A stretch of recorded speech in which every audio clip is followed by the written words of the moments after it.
Dulur Al-Victor yang berbahagia, pada kesempatan yang penuh barokah ini kita akan berada dalam kajian bincang pagi bersama guru kita, yakni adalah Ustazah Dr. Haja Faiza Roshida, Master Kedokteran Tropis.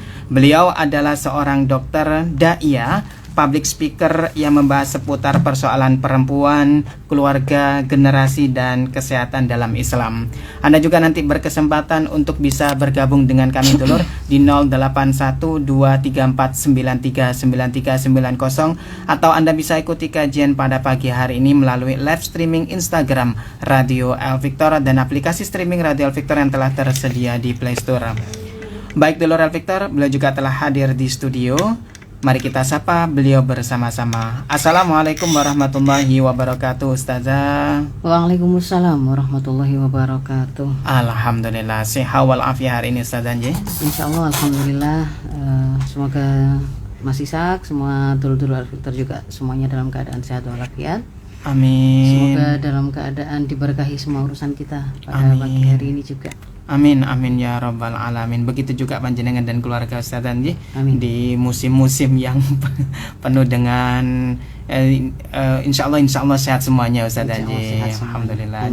Baik, pada kesempatan kali ini Ustazah, kira-kira topik yang kita akan bahas tentang apa ini Ustazah?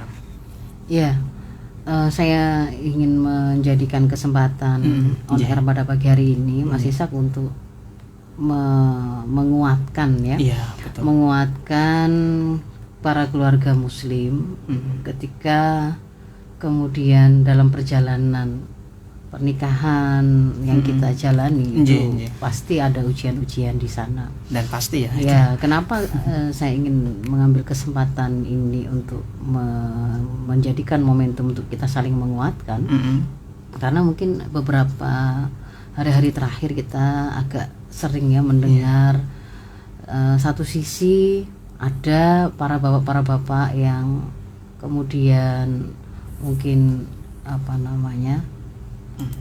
masuk dalam situasi terasa berat gitu untuk kemudian memenuhi apa yang menjadi kebutuhan keluarga dan kadang itu juga berkelindan kan dengan kondisi yang menjadi ujian bagi tidak hanya para bapaknya tapi juga para ibunya yang kemudian kita bisa melihat ada beberapa kejadian di luar nalar kita bagaimana para ibu yang mestinya penyayang gitu kemudian sanggup membunuh anaknya gitu kan dan seterusnya. Nah ini yang ada keburukan yang kemudian menimpa dan terjadi dilakukan oleh keluarga-keluarga muslim. Sebenarnya kalau kemudian kita telusuri itu bukan karakter asli mereka, ada sesuatu yang bisa dibilang memaksa atau ada mungkin sesuatu yang kelemahan atau celah yang mungkin kita abaikan sehingga kemudian terjadi peristiwa seperti itu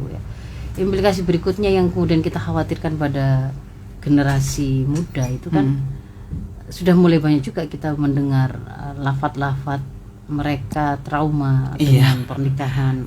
Mereka memilih untuk tidak menikahlah atau kalaupun menikah tidak mau punya anak lah karena ada kasus-kasus penyiksaan anak kan gitu kan dan seterusnya. Nah, kita coba akan satu sisi memang mencoba untuk mengurai dari mana benang kusut persoalan yang menimpa keluarga ini. Tapi semoga dengan kita mencoba mengurai tadi dan mencari jawaban itu dalam pandangan Islam itu akan menjadi juga solusi yang menguatkan gitu ya. Semoga yang sedang bermasalah Allah ringankan, Allah mampukan untuk menghadapi ujian itu, berhasil menyelesaikannya, menjalaninya, lulus dengan mendapatkan ridho dari Allah Masya Allah, dan tidak berakhir pada mendapatkan kemurkaan Allah gitu. Jadi misalkan kemudian jatuh kepada ada bunuh diri atau membunuh dan seterusnya, itu adalah kemurkaan Allah, sayang sekali gitu. Luar biasa.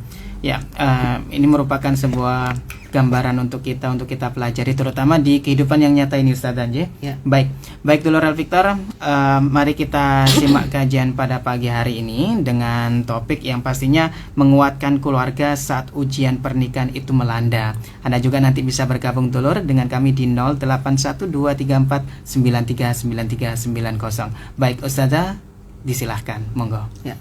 Bismillahirrahmanirrahim. Assalamualaikum warahmatullahi wabarakatuh. Waalaikumsalam warahmatullahi wabarakatuh. Hamidanillah musalliyan ala rasulillah, la hawla wala quwata illa billah. Rabbi syrahli sadri wa yassirli amri wahlul 'uqdatam min lisani yafqahu qawli, amma ba'd.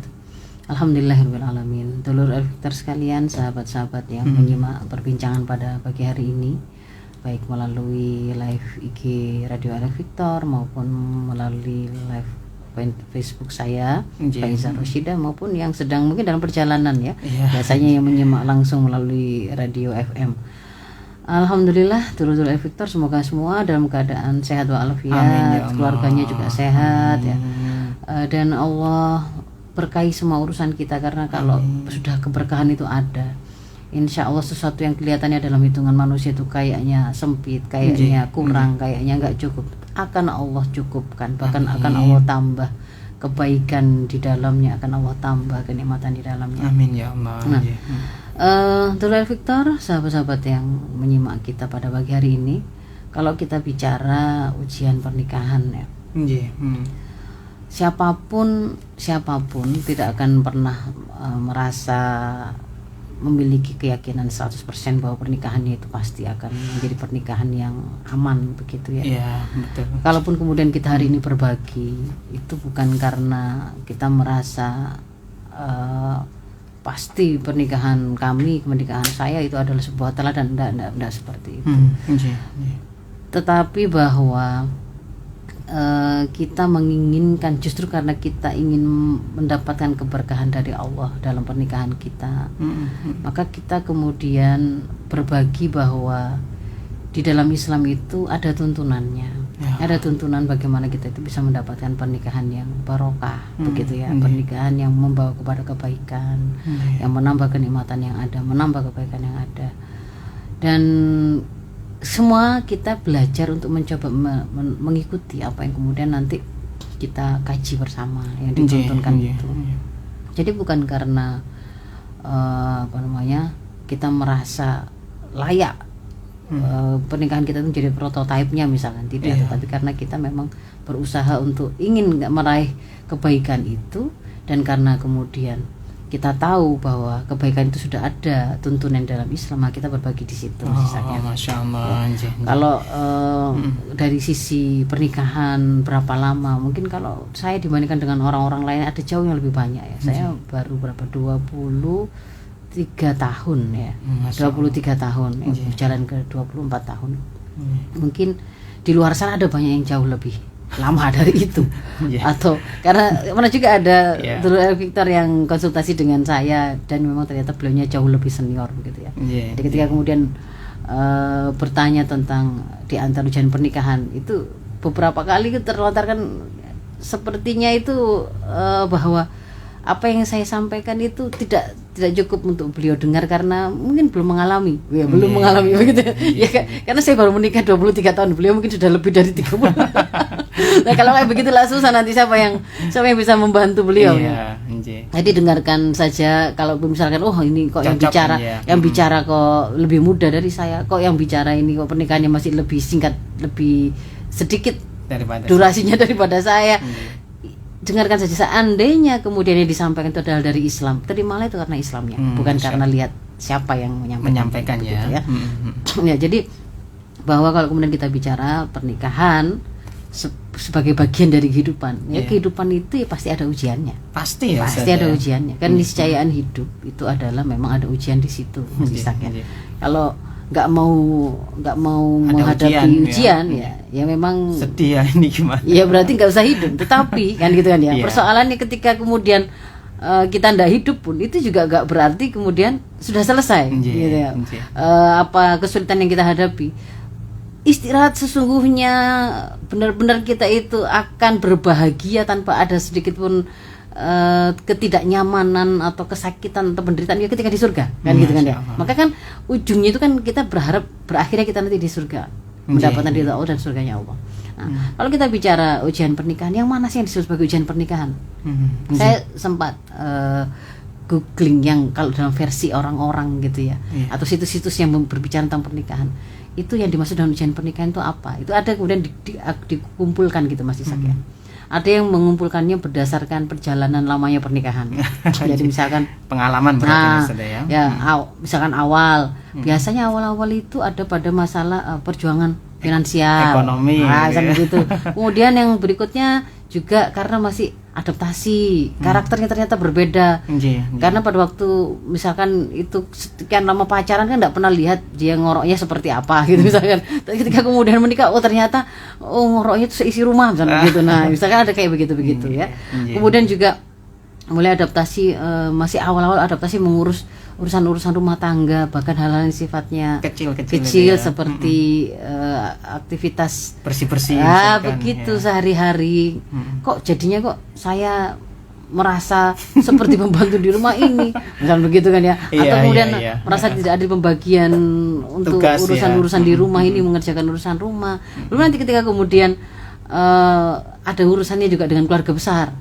Ternyata menikah dengan suami atau istri itu ternyata juga harus berhadapan dengan ada kakak-kakaknya, ada adiknya, ada mertuanya. Nah, begitu itu juga ternyata dikatakan ada sebuah bisa menimbulkan sebuah tantangan dan menjadi ujian tersendiri ya, bagaimana menciptakan hubungan harmonis dengan dua keluarga tersebut. Kemudian juga ketika mulai diberikan kehamilan gitu ya. Itu juga dimasukkan dalam list. Itu juga bisa menjadi ujian gitu juga ya. Mungkin istrinya yang kemudian moodnya yang berubah begini, ya biasanya. Ekspektasi ketika hamil itu ingin lebih disayang atau diperhatikan oleh para suami ternyata bertepuk sebelah tangan karena suaminya hari ini justru bukan kerja ya, kelihatan di rumah tetapi hanya dengan gadgetnya gitu misalkan. Nah, hari-hari ini kan kalau kita belajar dari komen-komen orang gitu ya, membaca ketika mereka kemudian dengan mudahnya menceritakan yang terjadi di rumah. Misalkan kayak gini, ada video Cipung anaknya Raffi yang bayi itu ya, diajak ngomong sama susnya kok nyambung gitu. Saya gitu tuh suka baca komentarnya.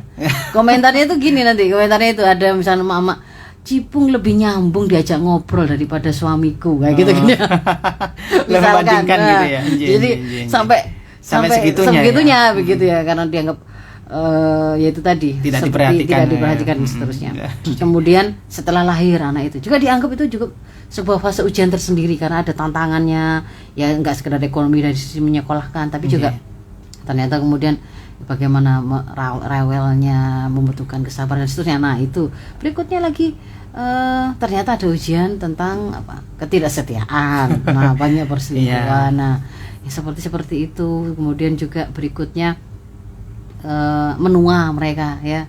Menua itu sudah mulai datang penyakit ya. Itu juga menjadi ujian tersendiri ketika kemudian ada yang sakit, ada harus balik ke rumah sakit, ada finansial. Kemudian juga perubahan situasi dalam karir, mungkin ada kalanya tiba-tiba dulu makmur, dulu kaya, dulu aman secara finansial, kemudian karena situasi kekinian berubah. Itu krisis ekonomi atau atau kemudian diberhentikan mengalami PHK dan seterusnya, itu juga menjadi ujian tersendiri.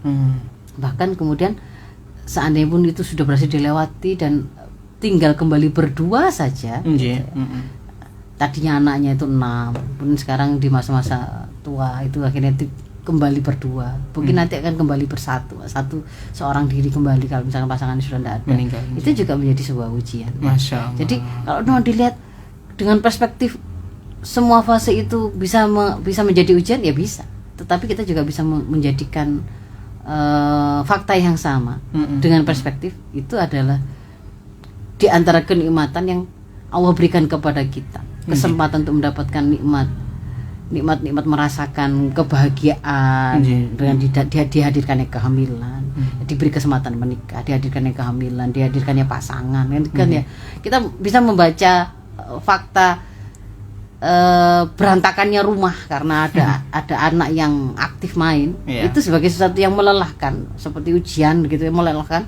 Pada saat sama kita juga bisa melihat alhamdulillah sesuatu yang disyukuri bahwa ada anak yang sehat ini. Keaktifan tapi ada anak yang sehat yang bisa mainan secara aktif, yang bisa menggerakkan tangan kakinya dan seterusnya, itu nggak perlu pakai kita itu harus anterin dia setiap pekan ke rumah sakit, terapi dan seterusnya kan gitu kan ya. Ada buku yang berserakan di sana sini gitu misalkan, kita bisa memandangnya itu wah ujian, wah super wegel gitu ya, rasanya cuma apa, barusan dibetulin, barusan ditata rapi, sudah berantakan lagi. Ya pada saat yang sama kita bisa memandangnya juga dengan perspektif alhamdulillah ada anak yang dia itu suka baca, suka buku, ketika ada anak-anak lain itu yang nggak bisa lepas dari gadgetnya. Ini anak ini masih bisa seperti itu. Bahkan seandainya kemudian kita mendengar ada kebiasaan pasangan kita yang tidak kita suka, seperti yang tadi contohnya rokok, itu tadi yang ngorok yang sangat keras rumah gitu ya.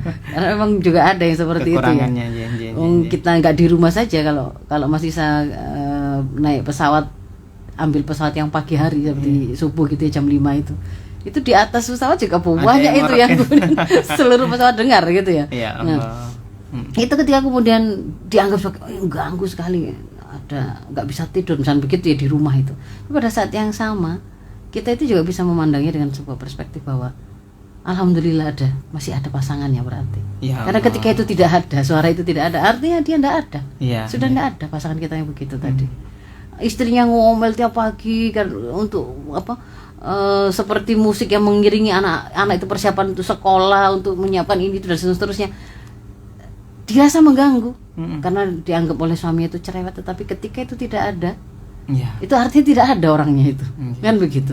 Jadi bahwa pernikahan itu pasti ada ujiannya, dan ujian ini masing-masing orang bisa beda-beda ya. Beda-beda.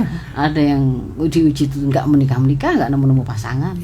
Ada yang diuji dengan finansial, ada yang diuji dengan kesolehan atau ketidaksolehan pasangannya, ada yang diuji dengan anaknya, ada diuji dengan mertuanya, macam-macam. Jadi ketika kemudian kita menghadapi ujian itu, pahami bahwa semua orang pasti mengalami ujian. Hatta bahkan mereka yang kelihatannya kok kayaknya nggak pernah diuji, itu sebenarnya juga mereka mengalami ujian. Gak diuji ujian. Sebenarnya kelihatannya orang kelihatan kayaknya keluarga itu harmonis banget, bapaknya idaman banget, itu family goals kalau istilah hari ini kan, family goals, wife goals. Itu pokoknya kayak begitu. Itu kan orang melihatnya sisi dohirnya ya. Kalau bagi seorang muslim itu memang bahkan ada, kita tuh diajari di antara keindahannya seorang muslim itu ketika dia itu memang berhasil membuat orang mengira dia itu kaya raya padahal dia sebenarnya kekurangan. Bahwa dia itu baik-baik saja padahal sebenarnya dia juga sedang menghadapi ujian. Itu kan memang artinya kan nggak harus kalau kemudian kita itu diuji terus harus seluruh dunia tahu pengumuman gitu ya kan, enggak. Jadi itu juga justru menjadi di antara yang juga bisa kita jadikan sebagai sumber pelajaran kan, bahwa ada keluarga kelihatannya bagus itu begini loh, saya kok nggak bisa ya selembut itu ya. Misalkan kita ibu yang suka ngomel, kok lihat ada postingan, ada video ibu-ibu yang ngajarin anaknya, padahal ya juga jadi yang menggemaskan gitu, tapi kok ya masih tetap bersuara lembut gitu ya. Kita jadi belajar, ternyata ada yang bisa ya kayak gitu ya. Padahal anaknya sama kayak saya loh ngeletesnya gitu misalkan, itu bagaimana bisa kan gitu.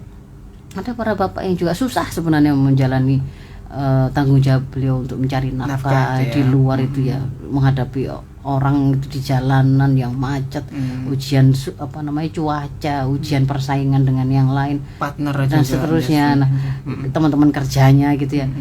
Tapi kemudian dia tidak menunjukkan sama sekali kesulitan itu, pulang ke rumah itu masih dengan sebuah senyuman yang membuat menyenangkan untuk seluruh anggota keluarganya, masih tetap menjadi sebuah perlakuan terbaik untuk keluarganya. Itu juga sesuatu yang akan menjadi positive vibes ya, yang membawa kebaikan juga gitu. Jadi sebuah keburukan itu memang selayaknya tidak untuk disebarluaskan gitu, tidak disebarluaskan. Nah, jadi itu bahwa memang kita ada kita harus memahami memang semua pernikahan ada ujiannya ya. Kemudian apa yang kemudian kita saksikan pada hari-hari ini, tapi kok hari-hari ini kok kayaknya kok banyak sekali ya yang mudah rontok gitu ya, terrapuh. Sebenarnya apa yang kemudian kita saksikan hari ini kok mudah sekali terjadi perceraian, mudah sekali terjadi KDRT, mudah sekali kemudian anak itu menjadi korban dan seterusnya. Itu bukan bermakna bahwa itu terjadi baru sekarang, tetapi memang ada situasi yang membuatnya menjadi lebih transparan. Masya Allah. Terutama awalnya itu mungkin pandemi kemarin. Bagaimana kemudian ketika pada waktu pandemi itu kan kita lihat yang namanya pengajuan cerai itu kan sampai meningkat sampai sekian kali lipat kan, sekian kali lipat di pengadilan. Nah, tapi itu kan sebenarnya menunjukkan bahwa yaitu membuat transparan situasi kelemahan dan kerapuhan itu sudah ada. Bahwa ada bapak-bapak yang itu hari ini itu banyak yang kurang maskulin dalam arti kurang bisa melaksanakan amanah sebagai qawamah atau pemimpin, nggak ngurusi rumah tangganya. Kemarin-kemarin nggak terlihat, sekarang lebih terlihat. Ada ibu-ibu yang kemudian sebenarnya itu sudah menumpuk lama bebannya, stres, sudah banyak melakukan ketidaktepatan pengasuhan pada anaknya gitu misalkan ya. Tapi nggak terlalu kelihatan. Tapi ketika kemudian ada sebuah kondisi yang memicunya gitu ya, itu kemudian langsung berubah, kok tiba-tiba langsung bunuh diri bersama, kok tiba-tiba langsung bunuh anaknya.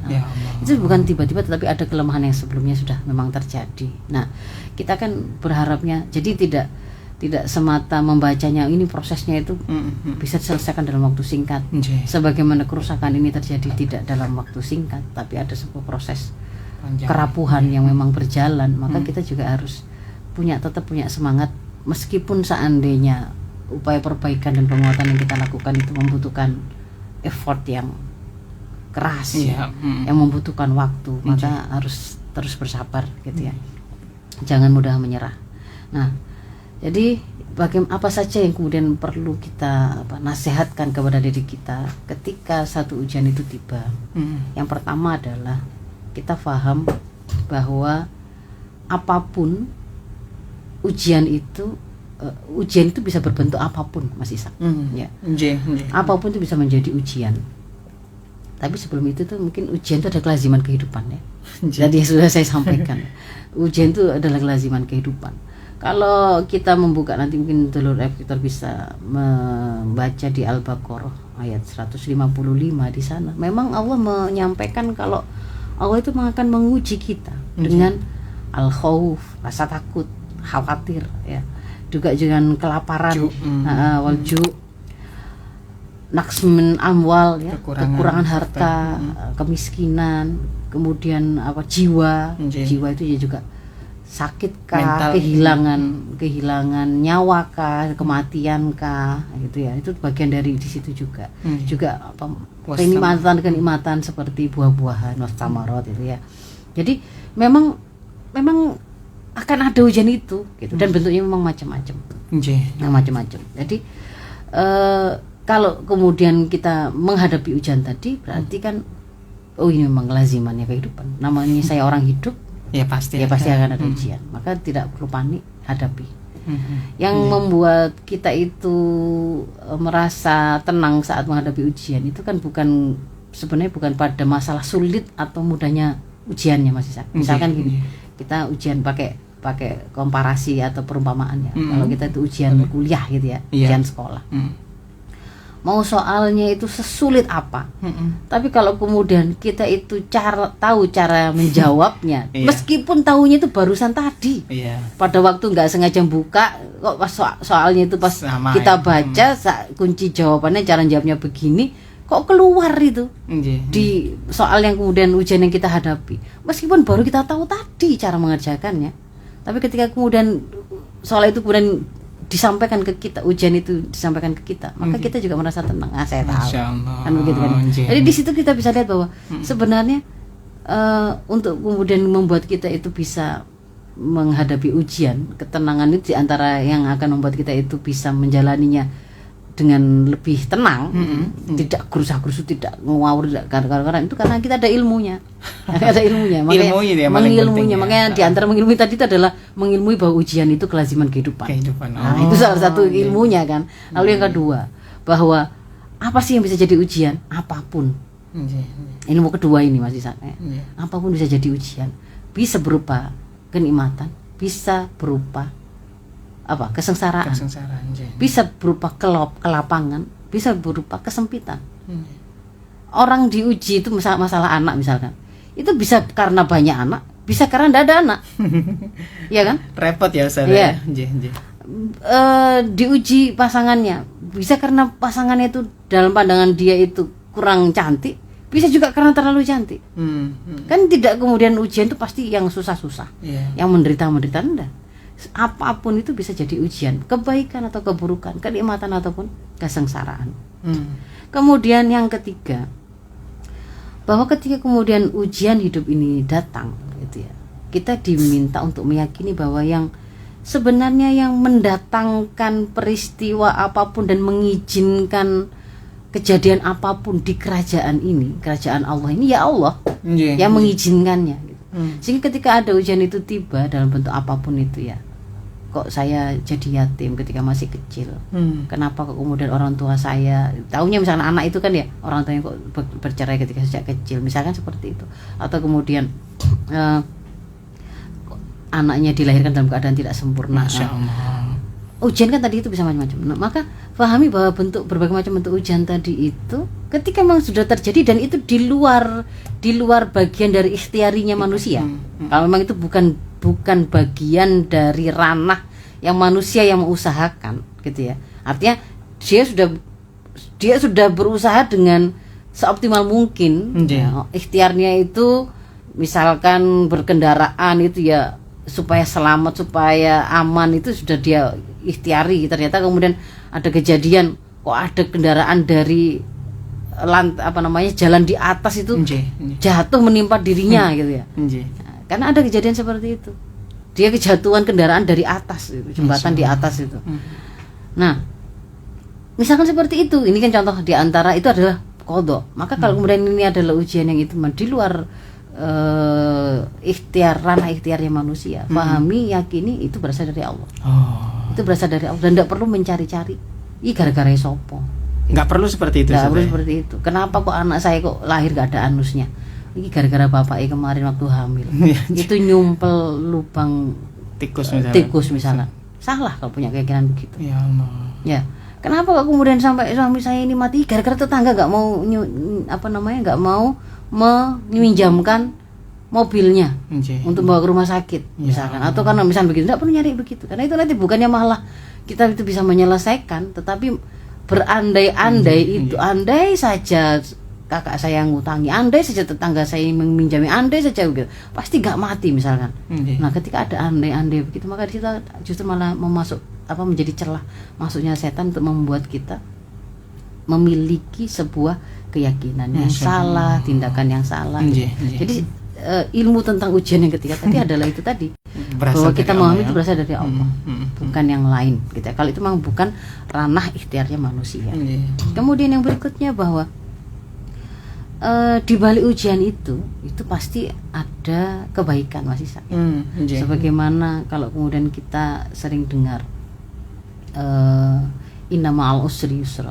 Ya, fa inna ma'al usri yusra. Ya.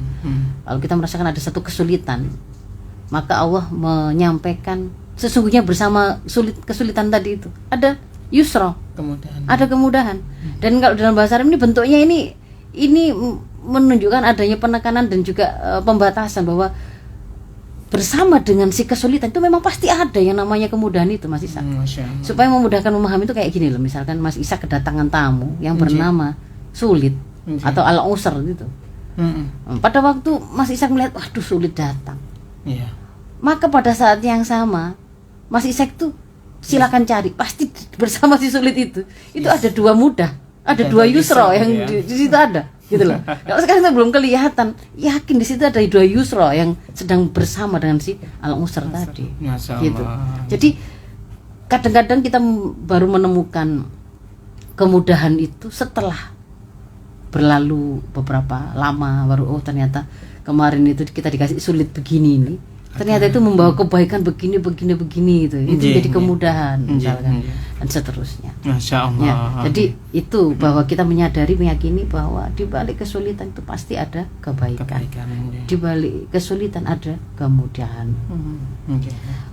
Misalkan di antara kebaikan yang Allah turunkan ketika kita menghadapi ujian itu seperti yang disampaikan dalam hadis bahwa Allah itu tidak akan menguji hambanya bahkan meskipun hanya dengan tertusuk duri, kecuali di situ itu ada akan ada penebusan dosa gitu loh. Ya kan, ada kalanya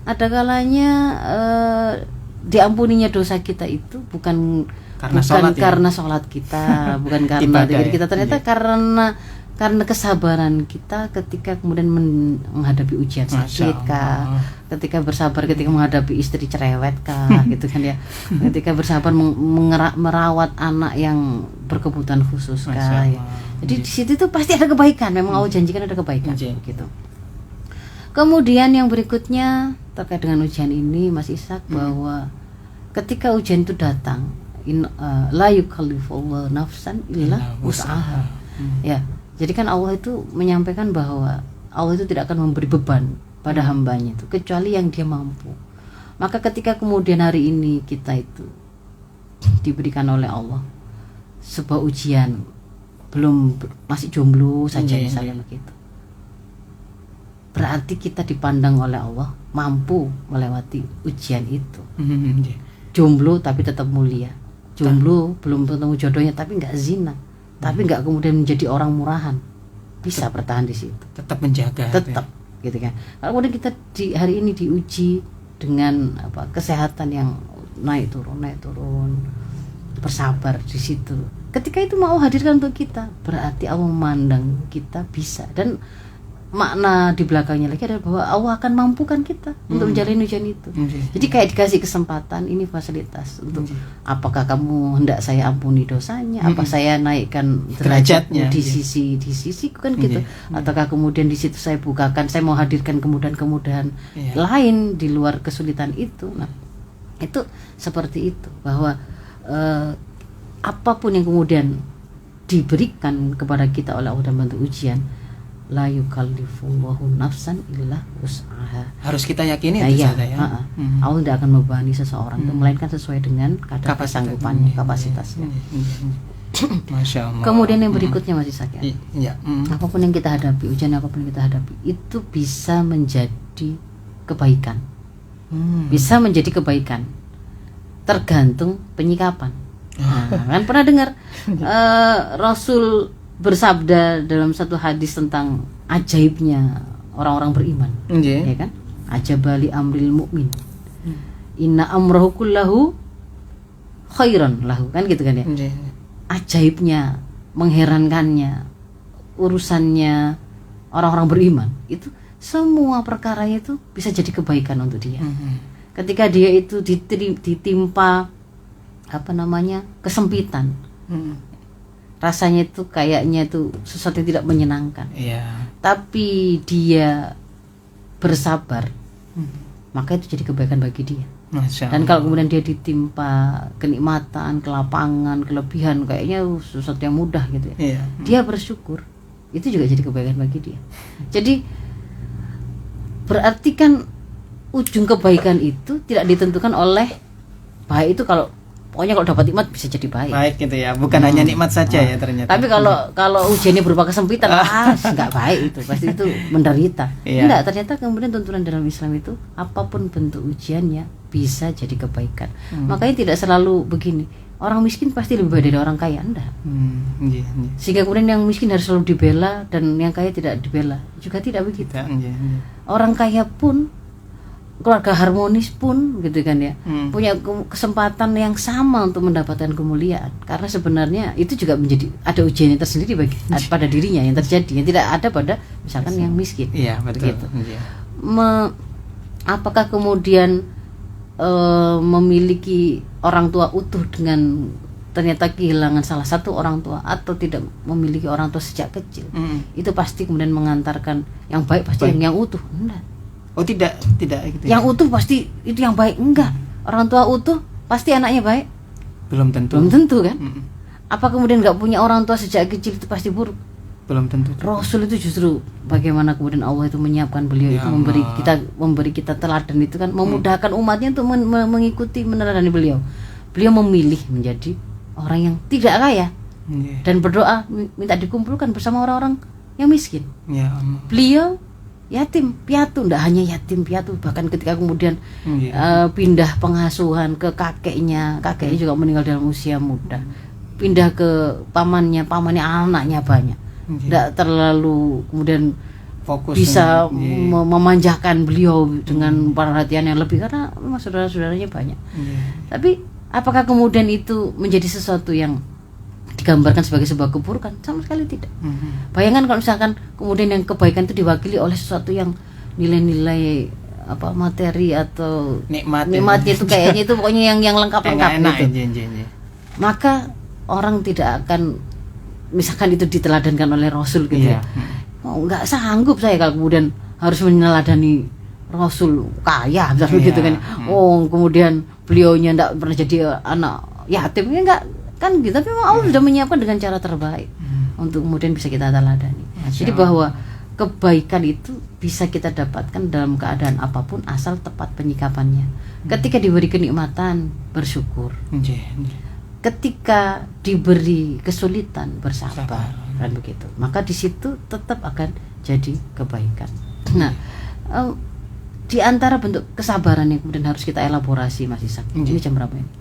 741 Mas Dian. Ya, jamnya jadi pindah posisinya ini ya.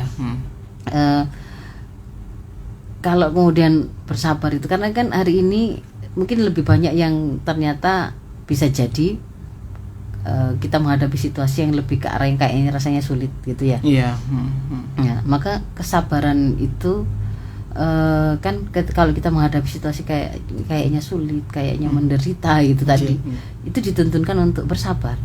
Bersabar. Kalau punya kelebihan kenikmatan tadi bersyukur. Nah, sabar itu seperti apa? Sabar itu paling tidak itu terlihat dalam 3 bentuk, Mas Ishak ya. Ada 3 bentuk kesabaran. Ya, kita berusaha tetap bertahan untuk taat, ya, tidak bertahan untuk tidak meninggalkan apa yang menjadi kewajiban kita.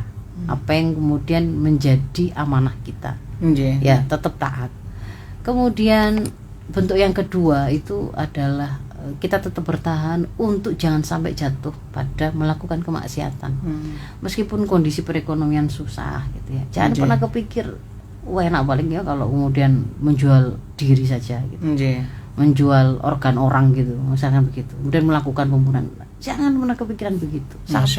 Sabar itu selain kita tetap berusaha untuk melaksanakan kewajiban, nyari nafkah untuk keluarga, itu kan melaksanakan kewajiban, tapi tidak dengan cara merampok atau mencuri orang kan begitu kan ya, atau melukai orang tidak, atau melakukan penipuan tidak. Karena bentuk kesabaran juga adalah bertahan untuk tidak melakukan kemaksiatan. Gitu loh. Bukan hanya untuk melakukan, nggak bisa kemudian saya sabar ini dalam rangka untuk memberi susu anaknya tapi nyuri susu di supermarket gitu kan ya. Enggak, itu bukan bentuk kesabaran. Itu tetap kemaksiatan. Berarti nggak sabar itu. Kan gitu. Jadi ya melaksanakan ketaatan dan meninggalkan kemaksiatan atau keharaman. Dan yang ketiga itu, kalau itu adalah memang hal yang merupakan qadha dari Allah ya, yang merupakan ketetapan dari Allah, takdir dari Allah, ya kita meyakininya itu berasal dari Allah dan pasti ada kebaikan yang Allah kehendaki di situ. Nah, itu. Lalu yang berikutnya untuk bisa saling menguatkan itu juga jangan pernah berandai-andai. Berandai-andai yang itu akan menjadi celah, memang setan akan memberikan bisikan ya. Terus yang berikutnya Mas Ishak, belajarlah dari orang-orang yang ada di sekitar kita. Bagaimana mereka lebih tidak kaya dari kita, mungkin lebih miskin dari kita, tapi kok anaknya kok jadi nurut-nurut ya gitu ya. Kenapa kok anak saya itu ya sangoni cukup ya, semuanya saya kasih ini, tapi kok nggak seperti mereka. Belajar berarti, coba cari tahu apa kebaikan yang kemudian dilakukan oleh keluarga tersebut, bapak tersebut, ibu tersebut. Mereka bawahan kita loh, lebih miskin loh, tapi kok suami istrinya ini kok kayak kok cukup saja gitu, kok merasa kok senang saja, bahagia saja gitu. Di mana ya letaknya? Kan kemudian belajar gitu ya. Bisa belajar dari orang-orang yang ada pada masa sekarang, bisa juga belajar dari tuntunan apa yang dituntunkan oleh Rasul, para sahabat, orang-orang solih zaman dulu, boleh gitu kan. Kita bisa membaca itu. Kemudian yang perlu diingat juga bahwa jangan bermudah-mudah untuk mengakhiri pernikahan, karena pernikahan itu akadnya itu kalau di Quran itu kan disebut sebagai salah satu di antara mitsaqon ghalidh, perjanjian yang agung yang dipersaksikan di hadapan Allah. Jadi hakikatnya meskipun yang membuat akad itu, yang berjabatan tangan itu antara dua manusia, gitu kan ya, seorang bapak yang melepaskan anaknya kepada seorang laki-laki. Sebenarnya di situ yang melandasi dua orang itu membuat akad itu karena keyakinan mereka kepada Allah, ketaatan mereka kepada Allah. Yang calon suami dia itu memahami bahwa kalau dia itu ingin menikahi, mendapatkan kenikmatan pernikahan, dia harus berani datang meminta ke orang tuanya karena taat pada Allah, bukan kemudian diam-diam menzinainya di belakang. Datang dia langsung menemui orang tuanya. Kan gitu kan ya. Bapaknya kenapa kok dia mau menyerahkan anak kesayangannya yang dia besarkan dari kecil dan dia jaga kehormatan seterusnya kepada laki-laki yang baru datang setelah ini dewasa? Karena dia meyakini ada perintah dari Allah, kalau ada datang orang yang kamu yakini soleh, gitu kan ya, nikahkan supaya tidak terjadi sebuah kerusakan di muka bumi. Artinya apa? Di belakang itu tuh memang ada Allah yang mereka jadikan sebagai sandaran. Saya yakin kalau ini karena akadnya ini dibuat karena Allah, nanti Allah yang akan menjaga. Kan gitu kan ya. Mereka akan bertanggung jawab di hadapan Allah. Dan memang Allah mempersaksikan akad tersebut. Maka jangan kemudian bermudah-mudah nganggep wis ta Gusti Allah gak ndelok gitu ya. Bolak-balik cerai kawin. Itu tidak menunjukkan bahwa dia paham akad sebesar apa sebenarnya akad yang sedang dia buat.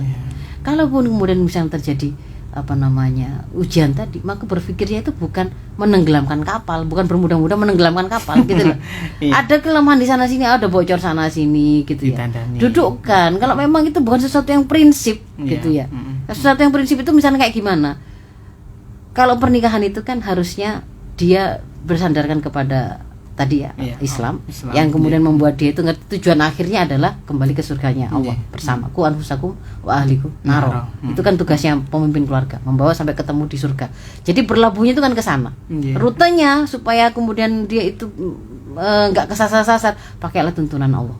Lah, dikatakan itu sesuatu yang sifatnya prinsip, layak kita itu pindah kapal, itu ya kalau misalkan jelas-jelas kepala keluarga atau nakoda itu mengatakan kita gak usah pakai berangkat menuju ke surga-surgaan gitu ya.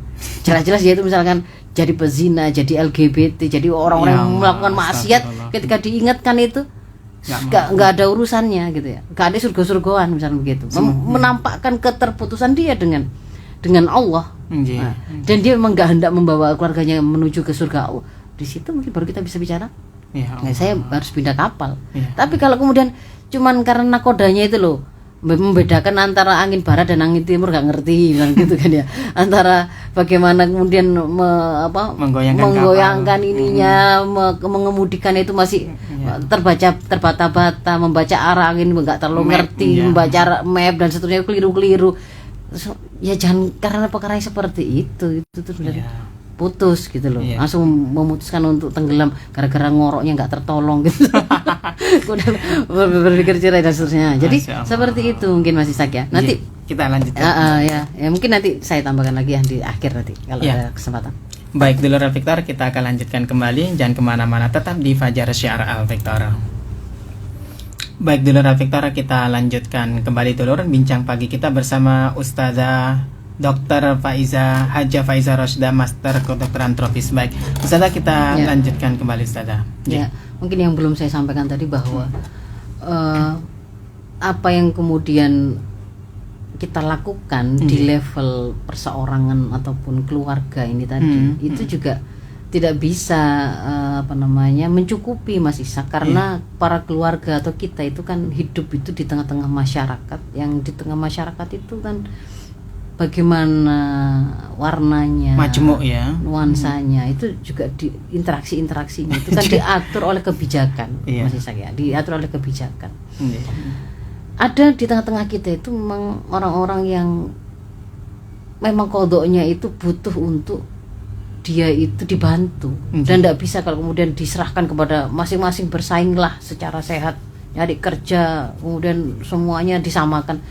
Tidak bisa. Di situ maka kemudian dibutuhkan memang ada tangan negara yang peran pemerintah. Iya, peran pemerintah yang kemudian membantu para bapak untuk kemudian bisa mendapatkan lapangan pekerjaan dengan mudah. Kalau kemudian mereka usaha itu usaha yang kebijakannya, pengaturannya itu memudahkan mereka untuk berusaha dengan sebaik mungkin tanpa kemudian ada monopoli dari pihak-pihak tertentu.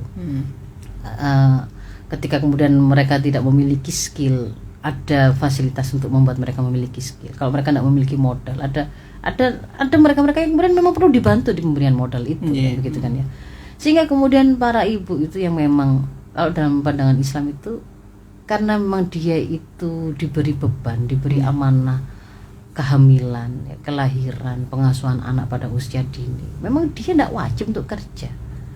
Sehingga kalau kemudian hari ini itu situasinya kapitalisme namanya saja sekuler kapitalisme ya, materi yang kemudian memandang perempuan itu justru sebagai aset yang untuk justru harus dieksploitasi begitu.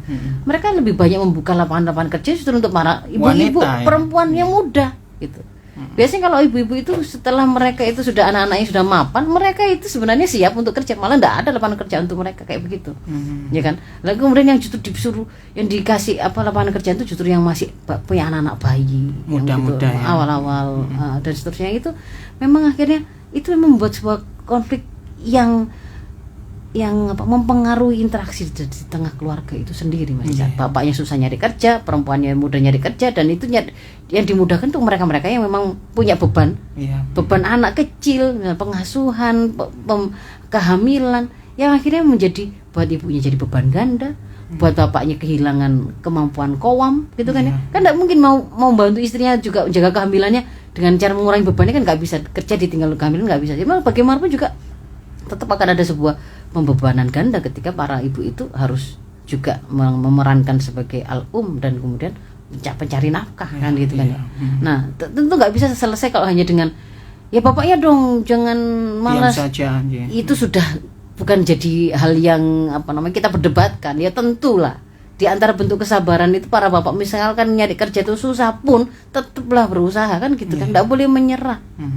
Termasuk di antara bentuk kesabaran ketika menghadapi ujian itu, jangan kemudian meskipun nggak bisa ngasih uang, jangan berkurang kebaikan-kebaikan yang lain. Kan masih bisa itu perlakuan-perlakuan baiknya itu diberikan, mijitin istrinya, menyayangi, kalimat yang baik, kan masih bisa membantu menyelesaikan doa. Ya itu termasuk bagian dari yang kita sampaikan. Tetapi kalau kemudian cuman solusi itu hanya bersandar pada di situ, Mas Ishak, nanti akan mengantarkan pada kondisi para keluarga ini akan merasa frustasi karena memang ada beban besar yang itu supra keluarga gitu, yang membutuhkan tangan negara. Negara yang memang dia itu ngurusin rakyatnya, bukan malakin rakyatnya, bukan hanya berpikir gimana caranya mengumpulkan uang dari rakyatnya, nanti dikorupsi pejabatnya kayak gitu kan ya. Harusnya mengayomi rakyat itu tadi ya perannya. Termasuk kemudian kalau menyelesaikan persoalan anak-anak atau generasi yang rusak hari ini. Kalau kemudian hanya perlindungan dari orang tuanya kurang ya, tidak bisa. Nanti mereka juga akan merasa frustasi karena di situ ada media, ada kehidupan yang ada di tengah masyarakat itu jadi sekolah besarnya anak. Kalau interaksi di tengah masyarakat itu rusak, memudahkan orang berzina, memudahkan orang mencaci maki, malah pejabat-pejabat itu sebagai contoh mereka korupsi dan berzina di mana-mana. Ya sudah, kan tidak bisa gitu loh. Jadi memang harus ada juga bantuan dari penerapan sistem di atas keluarga yang mengatur apakah ekonominya, pergaulannya, pendidikannya itu sesuai dengan tuntunan Allah supaya disitu ada keberkahan.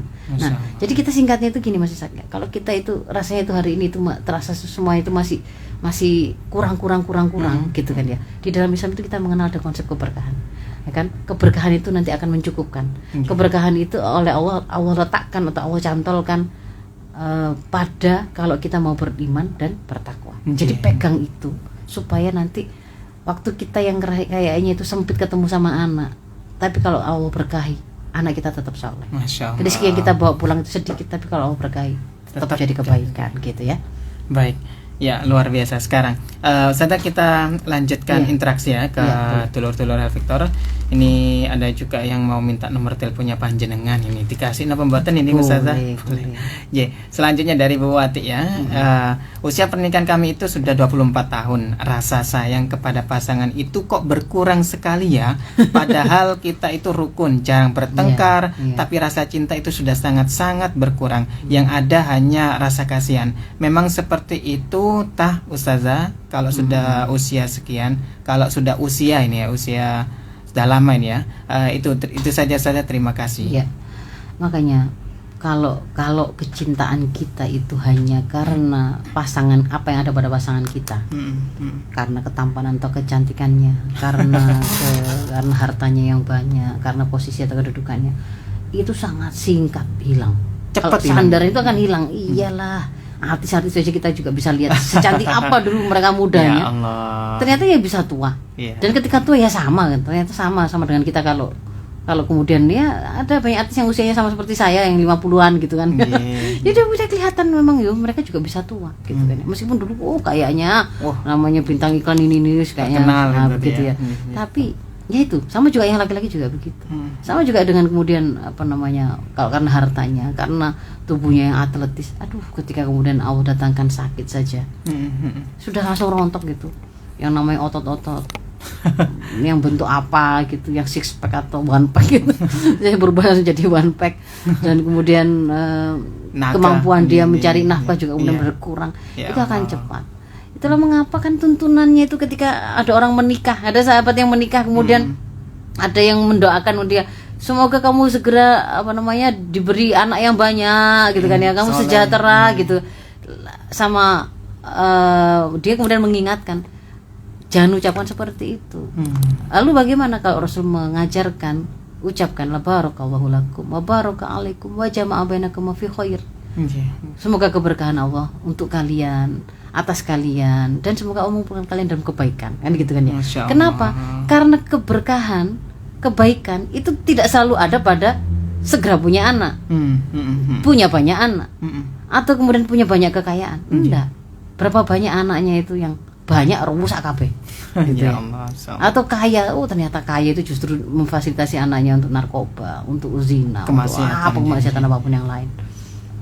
Dan jadi kita diminta untuk mendoakan keberkahan. Nah, kalau kemudian kita mendoakan keberkahan, tadi saya sempat sampaikan ya, di Al-A'raf ya, Al-A'raf 96, itu kan Allah berfirman, walau anna ahlal qura amanu wattaqau lafatahna alaihim barokati minas sama'i wal ardh. Kan gitu. Nah, jikalau saja penduduk satu negeri itu beriman dan bertakwa, niscaya sungguh akan kami bukakan keberkahan dari pintu langit dan bumi. Itu kalau negeri gitu ya. Maka penduduk negeri itu beriman dan bertakwa ketika ngatur urusan rakyat ini tuh loh.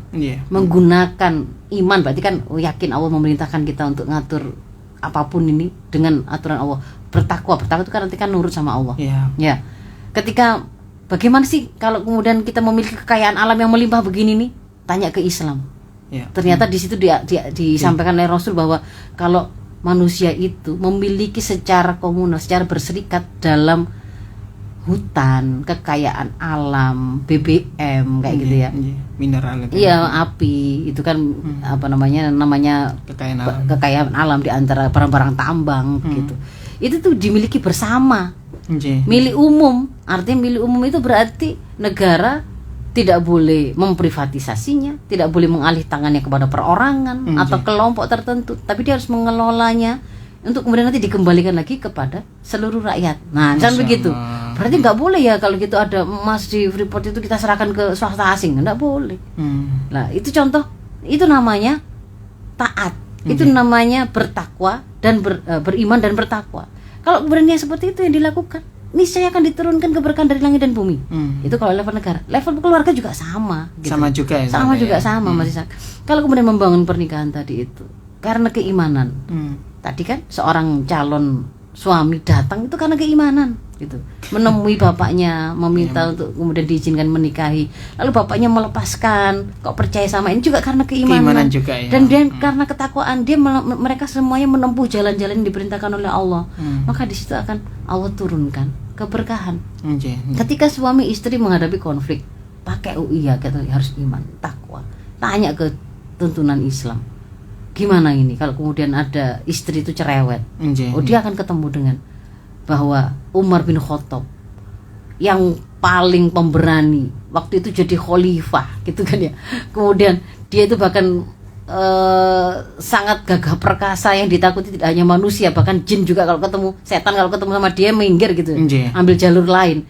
Itu pun ketika kemudian dia itu mendengarkan omelan istrinya, dia bersabar. Ketika ditanya, kamu kok begitu? Dia adalah istri yang telah melahirkan anak-anakku, yang bersabar ngurusi urusan-urusanku, menyiapkan keperluan-keperluanku. Kasih contoh tuh kayak gitu loh. Jadi dia kan akhirnya kalau bertakwa, kayak gitu ya tuntunannya, berusaha ngutak di situ. Jadi kalau di sini kemudian dikaitkan dengan apakah kalau misalkan sudah 24 tahun itu gak pati cinta. Nek cintai kemarin itu karena wajahnya, ya memang hilang. Luntur. Kalau karena kekayaannya, tambah tua tambah gak akeh duit mungkin ya. Mungkin ada orang lain yang berbeda mungkin. Tapi yang jelas kalau karena itu pasti hilang. Karena kesehatannya hilang. Tapi kalau karena Allah sejak awal sampai sekarang, justru mungkin situasinya adalah fase memang berbeda, ujian itu berbeda gitu. Jadi misalkan dulu awal-awal itu mungkin ujiannya kalau baru pernikahan awal itu mungkin kan penyesuaian karakter gitu ya. Para istri itu ketika melihat minta dianterin suaminya, kemudian dianterin itu petanya itu baca peta itu nggak ngerti ya, nyasar pakai padahal sebenarnya itu ya gampang, tapi kok masih pakai jalur yang muter-muter, dia nggak sabar misalnya begitu kan ya, nggak sabar. Mungkin kalau setelah semakin bertahun-tahun itu malah nggak ada gitu keinginan ribut dengan perkara-perkara yang remeh begitu, karena dia sudah bisa mendudukkan bahwa suami tadi itu mengantarkan istrinya karena Allah, itu bagian dari dia melaksanakan kewajibannya untuk menjaga kehormatan istrinya, keamanan dan seterusnya. Kalaupun kemudian agak-agak nyasar, kan bukan maksiat gitu. Kan bukan maksiat. Tapi kalau kemudian saya itu kemudian ngomel gitu ya, sama ini ngomongin gak ngerti begini dan seterusnya misalkan, itu sampai jadi maksiat gitu. Jadi dia akhirnya malah insya Allah kalau kemudian sekarang ya insya Allah tetap ada kecintaan, nggak berubah jadi kasihan, tetapi karena situasinya mungkin sama-sama tua, akhirnya kan saling menguatkan karena sudah sama-sama sakit, sama-sama lebih lemah gitu ya. Tapi tidak kemudian menjadi hilang cinta. Tapi kalau dalam arti yang mawaddah yang kayak nafsu antar lawan jenis mungkin yang sudah berbeda karena hormonal, karena usia juga ya. Baik begitu. Ya, Ustazah karena waktunya juga terbatas ini ya. Saya sudah di kode-kode ya. Jadi mungkin kita bisa tutup dengan doa Ustaz ya. Mohon maaf kalau ada hal yang berkenan, dan semoga yang singkat yang sedikit ini bisa menjadi kebaikan untuk kita semua. Semoga Allah karuniakan kepada kita keluarga-keluarga yang tangguh, yang penuh berkah, yang sakinah mawaddah warahmah, berkumpul kembali bersama seluruh orang-orang yang kita cintai di keluarga di surganya Allah. Mari kita tutup dengan istighfar dan doa penutup majelis. Astagfirullahaladzim. Subhanakallahumma bihamdika nasyhadu an la ilaha illa anta nastaghfiruka wa natubu ilaik. Afu minkum ihdinas siratal mustaqim. Assalamualaikum warahmatullahi wabarakatuh. Waalaikumsalam warahmatullahi wabarakatuh.